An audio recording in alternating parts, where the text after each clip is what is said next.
Oh, it's me. Okay, so this is Shani, and on this channel, my ex Dr. Shani channel, I talk about self care, success, faith and spirituality, and healthy relationships. And so, in the news, I know y'all have been watching and following, there has been a conversation between Tabitha Brown and Wendy Williams, Lord. Tabitha Brown, who is a vegan influencer, and she's more than just a vegan influencer. Let's give Tab her props, okay? Tabitha is a mother. She is a stepmom, and I'm pretty sure she wouldn't use the term, but she is a mother. She has two daughters and a son. She is a wife of 23 years. She is a woman who has been a caregiver in her life, and this is all based on her channel and what she has put out to the world. And she has had a struggle health wise, dealing with some depression, anxiety, I think she expressed, but also just dealing with the struggle of being quote unquote successful and obtaining a level of success. So Tabitha resonates with a lot of people, regardless of race and gender, ethnicity, all of that, because I think there's an inspirational story behind everything she shares. And she does it with wit. She does it, she expresses her faith, her Christian faith, and she just resonates with people. And she's a smiley person. I think people love that about her. So I like Tabitha Brown. I watch her channel on occasion and have seen a lot of the work that she does with her family. So I like Tabitha Brown. I also like Wendy Williams. I have followed Wendy for many years. She's a GOAT in terms of being a media personality. What we see on these YouTube blog channels, Wendy was pioneering in that.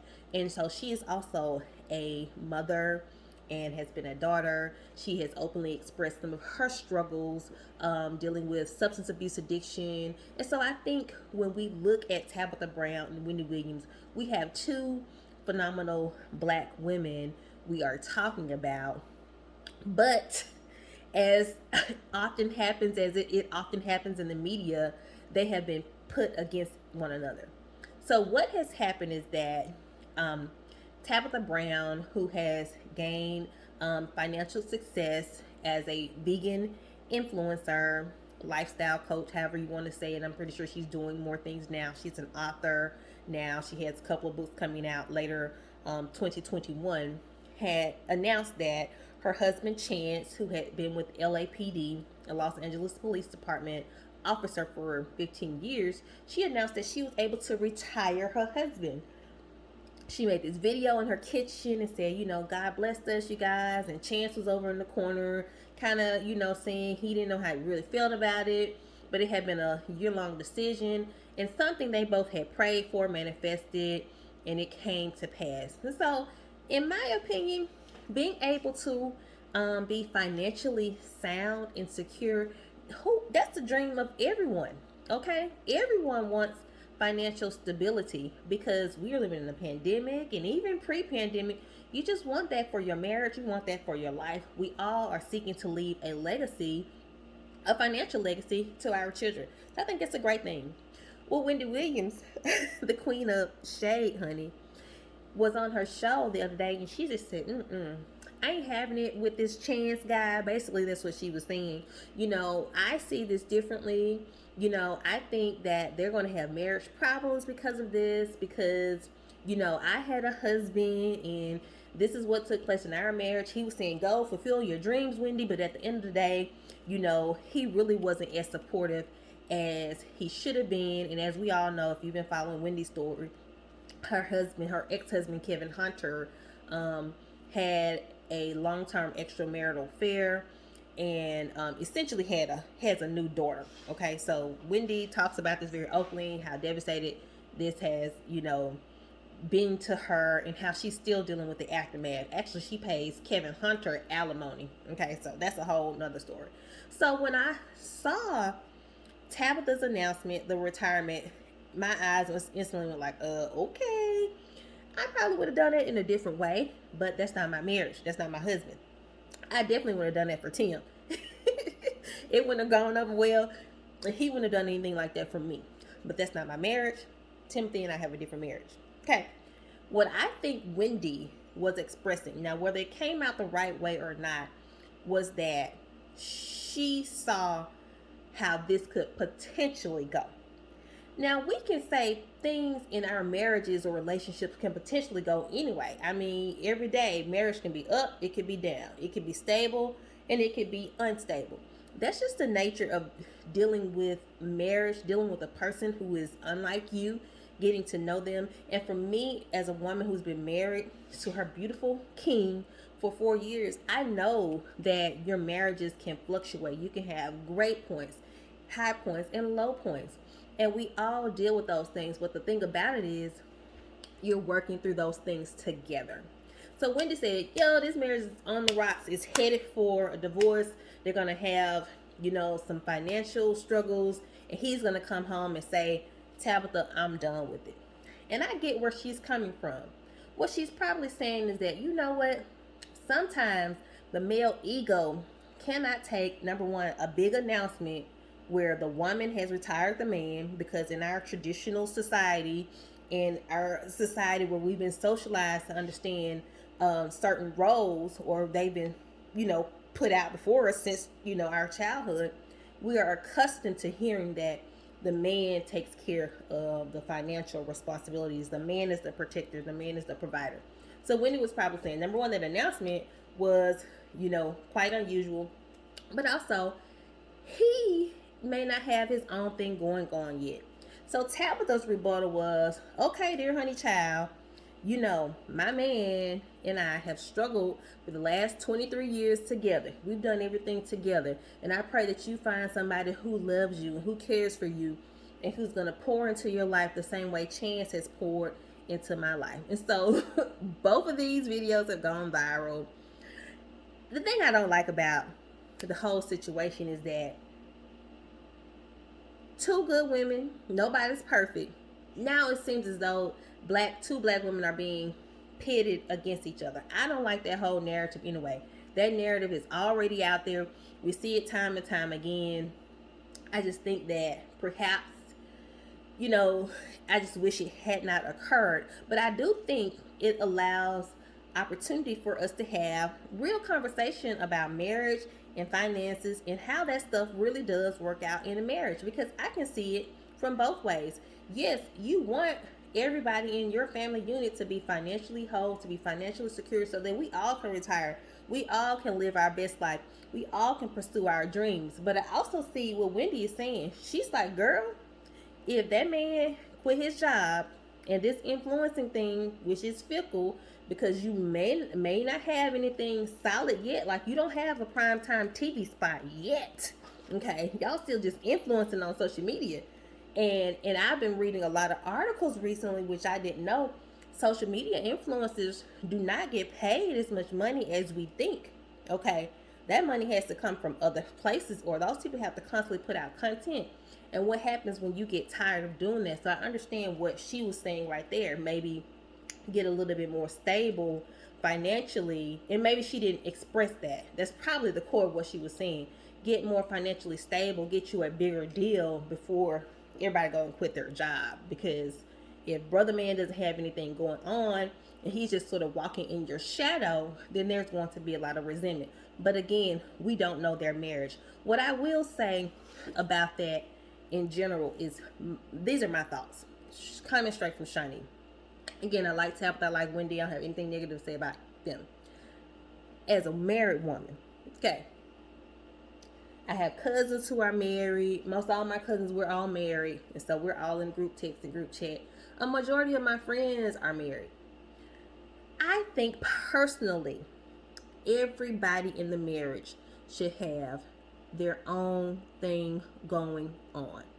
As a couple, you can come together and form a business. You can do your thing together. However, Shani has to have her own LLCs. Timothy needs to have his own LLCs, and whatever we choose to do as a venture project, we are doing that together. And let me tell you why. And my pastor, Bishop Joseph Walker, talks about this often. Everybody kind of had to have their own space. Now, you are combined as a couple. You are united before God. You are united before Christ, and you are together in many things. You are together when it comes. I think you should be on the same page when it comes to your health. Okay, Timothy and I, we understand that we both have to be health accountability partners. With your finances, you have to be on the same page because guess what? You'll have a lot of tension, a lot of strife. Sorry, that's my ice maker. You have to be on the same page when it comes to intimacy. One person can't have this goal and the next person had this goal. That's gonna cause stress and tension. It, you have to be on the same page when it comes to how the family dynamics are going to run. You have to kind of be on in a marriage on the same page with a lot of things. You should be, but that doesn't necessarily mean it always happens. Okay, you might be in chapter 1, your husband might be in chapter 15, okay? Or you might be in chapter 15, your husband may be at the preface of the book. He may not have even opened the book yet. And sometimes it's like that in marriages. But when I think it comes to looking at the roles and who leads, who falls back, who does this, who does that, every marriage is an individual marriage.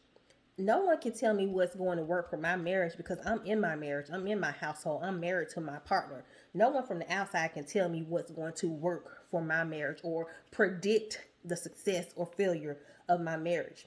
When two people come together, whether they have high points or low points, they are committed to working through those things together. So, in that respect, I understand where Tabitha's uh, church's shade came back and where she said, I pray that you find somebody that can love you like the way my husband loved me because we understand each other over here. And I think that is true. No one can tell you how to run your marriage, okay? And no one can tell you how to run your marital finances. I do think it is important for couples to sit down, however, and to have these honest conversations of not only just about finances and retirement, but about sex, about family dynamics, what we're going to do for the holidays, how do we want your family to visit, how is my family going to visit, how are we understanding each other, what are our goals, long term, short term, what are our goals for our health. Those are important conversations that lead to success in marriage. And what we don't know about the Browns' marriage, and which is really none of our business, is how they communicate. After 23 years, that's closer to 30 years, more closer to 30 than it is to 2 years. So I'm sure they worked through the kinks in some of the challenges and that they understand each other and that this is something they have been talking about even before the celebrity came, that when one of us hits the lottery first, I'm going to retire the other person, because that would definitely be something that I would have a discussion with my husband about.